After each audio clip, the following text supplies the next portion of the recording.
Halo teman-teman, kali ini kita membahas suatu konsep di mana kalau suatu bilangan dipangkatkan dengan 0, maka hasilnya menjadi 1. Teman-teman, saya rasa banyak yang sudah tahu. Tapi mungkin sebagian belum tahu mengapa atau apa sih alasan dibalik itu. Dan juga nanti kita bahas mengenai mengapa 0 faktorial itu juga 1. Oke, kita bahas satu-satu.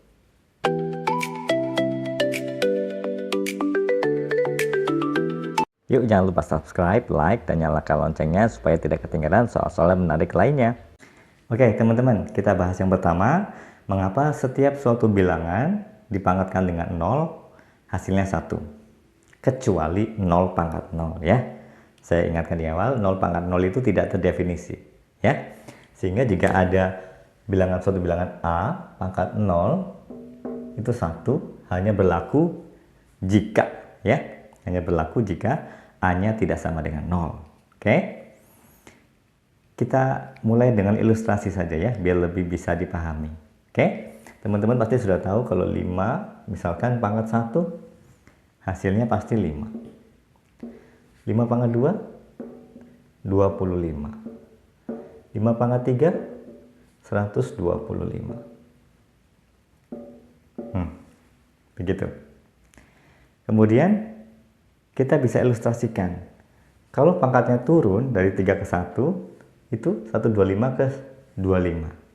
Diapakan teman-teman? Ya, dibagi 5. Kemudian 25 ke 5 juga dibagi 5.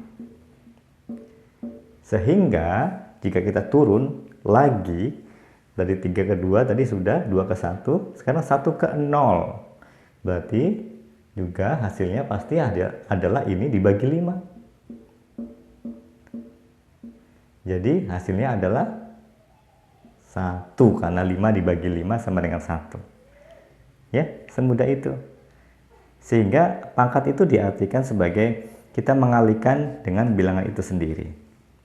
Kalau 5 pangkat 1, ya berarti 5 saja. Kalau 5 pangkat 2 kalikan 5. Berarti kalau pangkatnya turun, berarti dibalik dibagi 5. Demikian pula kalau kita teruskan 5 pangkat 0, menjadi 5 pangkat min 1, turun 1 lagi, berarti juga 1 dibagi 5 akan menjadi 1 per 5. Begitu. Kemudian 5 pangkat min 2 dibagi 5 lagi akan menjadi 1 per 25 atau 1 per 5 pangkat 2. Sehingga jika ada A pangkat negatif N, itu pasti akan menjadi 1 per A pangkat N gitu. Menurunkan konsep yang lain. Ya, jadi tidak penasaran lagi mengapa setiap bilangan pangkat 0 itu 1. Oke, kita lanjut ke soal nomor 2. Baik, kita lanjut ke konsep yang kedua. Ya, kita akan mencari logika atau alasan dibalik mengapa 0 faktorial itu sama dengan 1. Ya.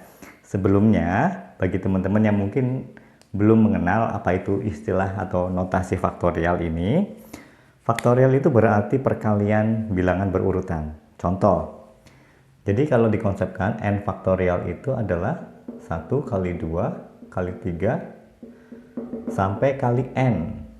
Ya, sehingga jika saya punya misalkan 4 faktorial, berarti 1 kali 2 kali 3 kali 4, yaitu 24. Ya, saya tulis faktorial 24.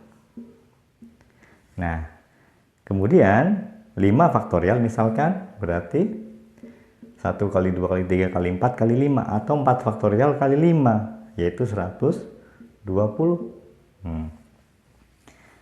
Ya, kemudian kita coba kalau kita turun angkanya, 4 faktorial menjadi 3 faktorial. 1 kali 2 kali 3, yaitu 6.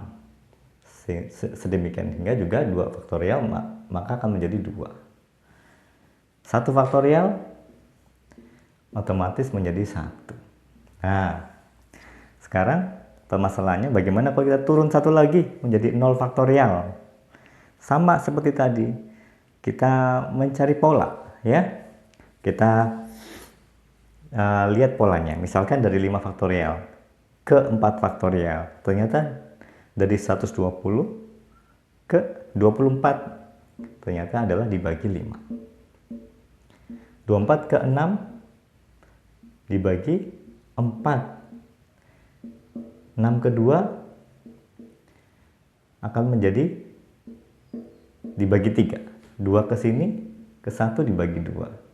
Sehingga dengan pendekatan ini didapat 0 faktorial adalah ya 1 dibagi 1. Karena ini dibagi 5, 4, 3, 2 menjadi dibagi 1 sekarang. Jadi 0 faktorial juga 1 dibagi 1 tetap 1. Ya. Ya, jadi meskipun rumus faktorial itu adalah 1 kali 2 kali 3 sampai n untuk n faktorial, untuk 0 faktorial bisa melakukan pendekatan dengan seperti ini. Itu pendekatan pertama. Pendekatan kedua, kita bisa melakukannya dengan memahami bahwa faktorial itu adalah banyaknya cara untuk menyusun sesuatu. Contoh, misalkan saya punya atau ada 3 orang A, B, C duduk di 3 kursi. Bagaimana cara menyusun mereka secara acak? Berapa cara?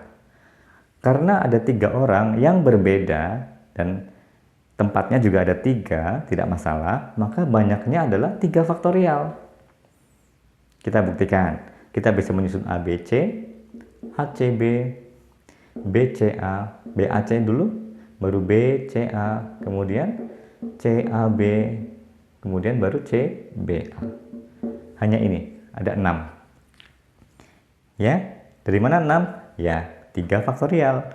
Kalau ada 4 orang, menyusunnya banyaknya cara 4 faktorial. 2 faktorial. Sehingga, jika 0 faktorial, kita bisa pahami sebagai tidak ada orang, atau nothing. Bagaimana menyusun nothing?